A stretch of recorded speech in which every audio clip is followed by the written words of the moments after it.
राम जी से पूछे जनकपुर की नारी, बता द बबुआ लोगवा देत काहे गारी, बता द बबुआ लोगवा देत काहे गारी, बता द बबुआ।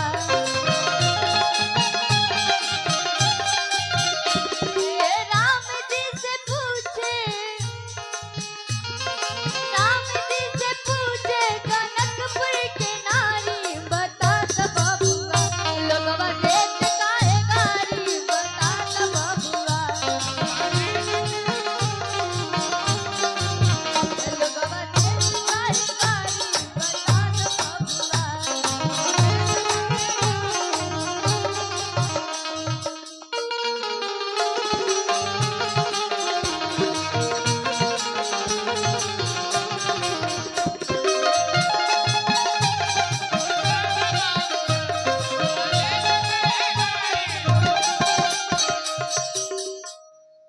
तोहरा से पूछूं मैं ओ धनुषधारी,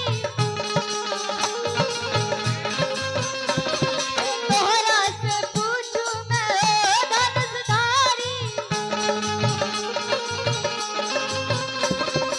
एक भाई गोर काहे, एक भाई गोर काहे, एक काहे कारी, बता द बबुआ लोगवा देत काहे गारी, बता द बबुआ लोगवा देत काहे गारी, बता द बबुआ लोगवा देत काहे गारी, बता द बबुआ।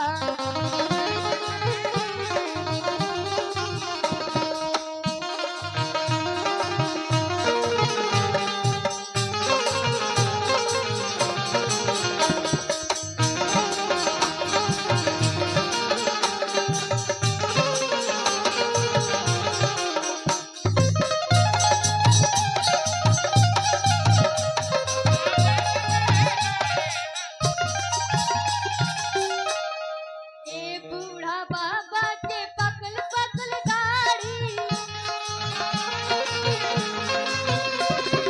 ए बूढ़ा बाबा के पकल पकल गाड़ी, देखन में पातर, देखन में पातर, खाए भर खाई, बता द बबुआ लोगवा देत काहे गारी, बता द बबुआ देत काहे गारी, बता द बबुआ लोगवा देत काहे गारी, बता द बबुआ लोगवा देत काहे गारी, बता द बबुआ। प्रेम से बोल दी राधे रामचंद्र भगवान की।